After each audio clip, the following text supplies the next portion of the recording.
हृदयालय या कई लोग इसे नारायण हेल्थ केयर जैसा समझ में आया आपको। नाम है कंपनी का Narayana Hrudayalaya. Group CFO Sandhya J ji जुड़ती हुई। Sandhya ma'am hi, good afternoon, thank you so much CNBC Awaaz के साथ जुड़ने के लिए।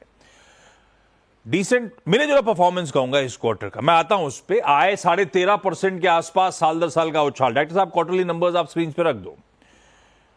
अच्छा संध्या मैम, 13.5% को मैं ब्रेक करूं। अच्छा, पिछली बार जिस साल से हम साल दर साल कंपेयर कर रहे हैं, लास्ट ईयर से I am sure number of beds की संख्या बड़ी होगी।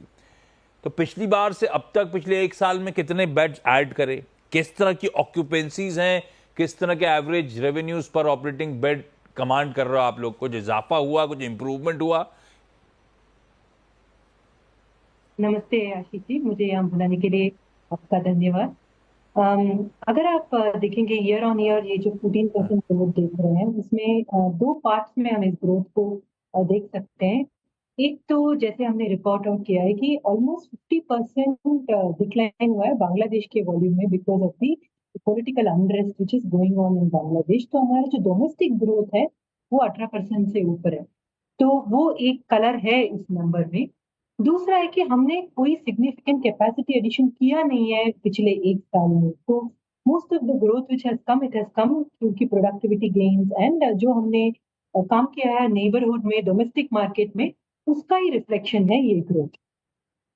ओके।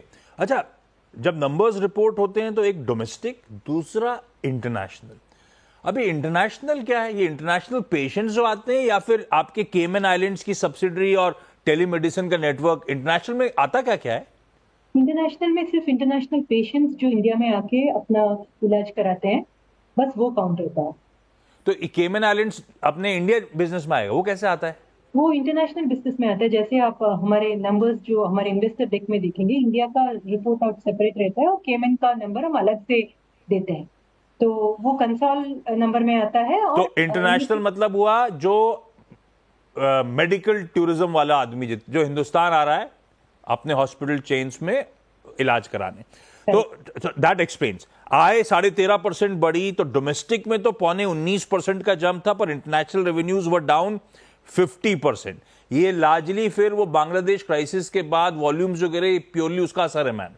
हाँ जी, हमारा अधिकतर इंटरनेशनल वॉल्यूम बांग्लादेश से ही आता है, तो उसकी वजह से हमको काफी सारा इम्पैक्ट आया।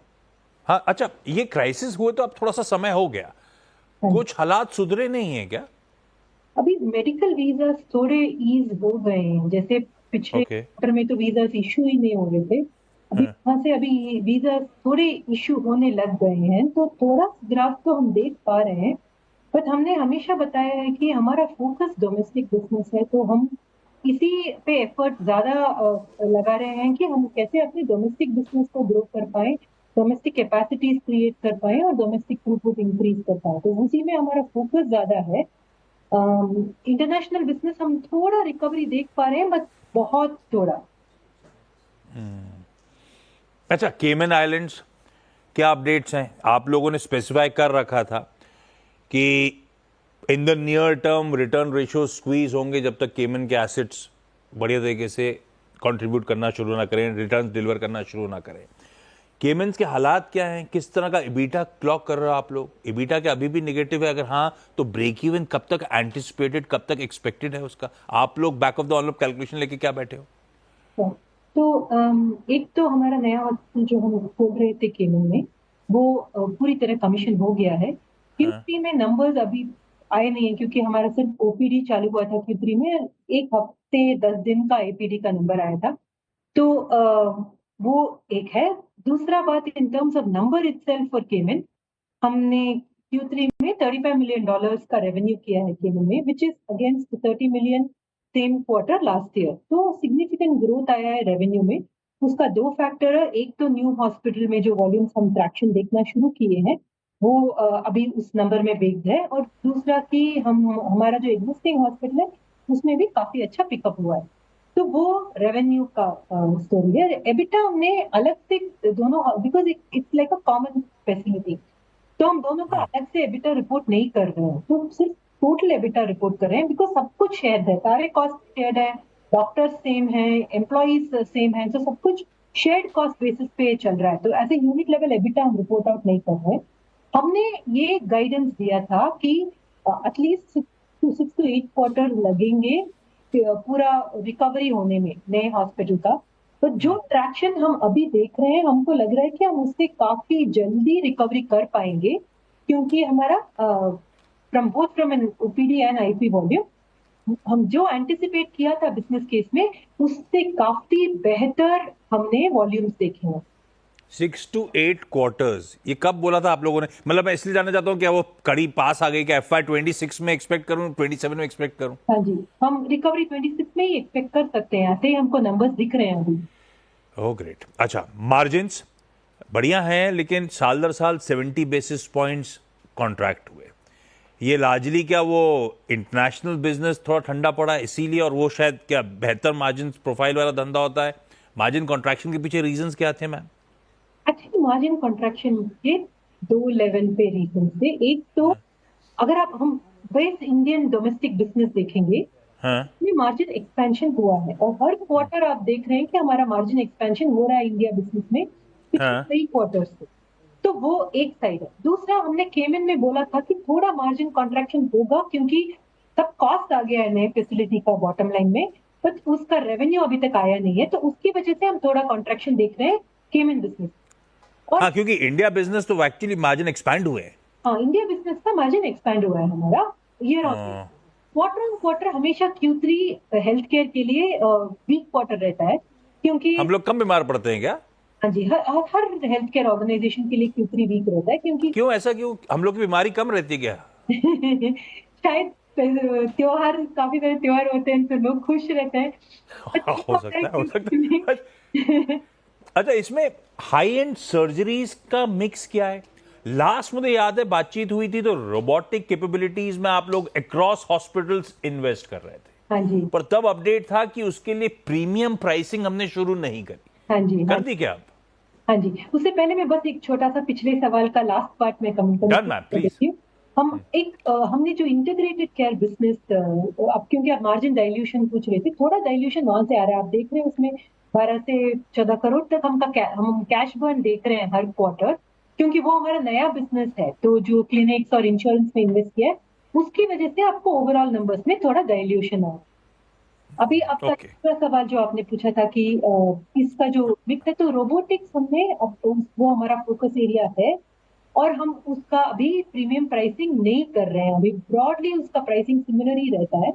Of course there are some differences, क्योंकि उसमें कुछ कंज्यूमेबल्स रहते हैं तो थोड़ा डिफरेंस रहता है, but in terms of recovery our robotics is price very effectively. But उसमें क्या बेनिफिट आता है, एक तो रिकवरी बहुत फास्ट होता है पेशेंट्स के लिए, तो वो यस। बहुत जल्दी से वो उसका बेनिफिट देख सकते हैं। और दूसरा, उसमें हम भी फास्टर टर्न अराउंड कर पाते हैं, तो वो बेड हमको बहुत फास्टर क्लियर होता है, तो हम और पेशेंट्स एडमिट कर सकते हैं, तो वो एफिशिएंट है। तो वो तो हमारी वो, हाँ जी, नहीं ठीक बात है, तो हमारी धारणा गलत है। मतलब हॉस्पिटल जबरदस्ती को खींच खींच के बिल बनाता रहता है, बैठाए रखता है अपने को, ऐसा नहीं है। हॉस्पिटल चाहता है कि जल्दी जल्दी सर्जरी के बाद आप निकलो ताकि उस बेड का कोई और इस्तेमाल कर ले। अच्छा, जाते जाते लास्ट सवाल। आपकी प्रेजेंटेशन ब्यूटीफुली एक्सप्लेन करती है कि रोड मैप कैसा रहेगा। 31 दिसंबर 2024 को 6144 बेड्स, FY30 तक 8079 बेड्स लाने की तैयारी, यानी कि 31-32% के आसपास एक्सपेंशन करने की तैयारी होगी इन सालों में। उसमें यह भी मेंशन है बेंगलुरु, कोलकाता, नए प्रोजेक्ट्स और रायपुर का एक्सपेंशन वगैरह।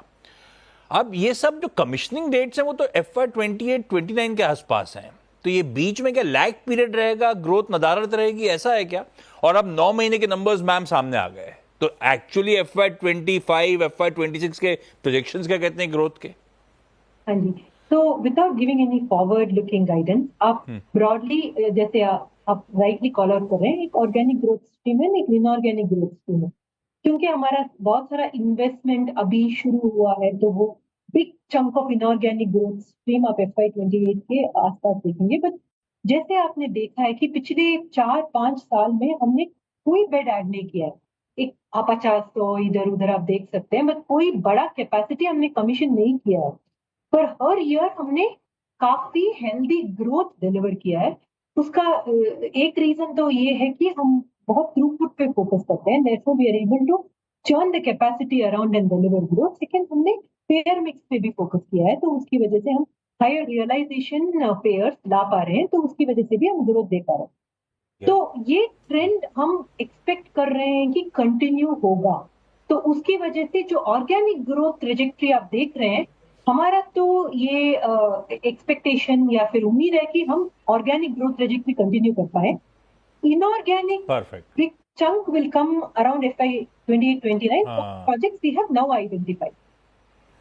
संध्या ma'am, thank you so much जुड़ने के लिए, बढ़िया तरीके से नंबर्स और सारी डिटेल समझाने के लिए।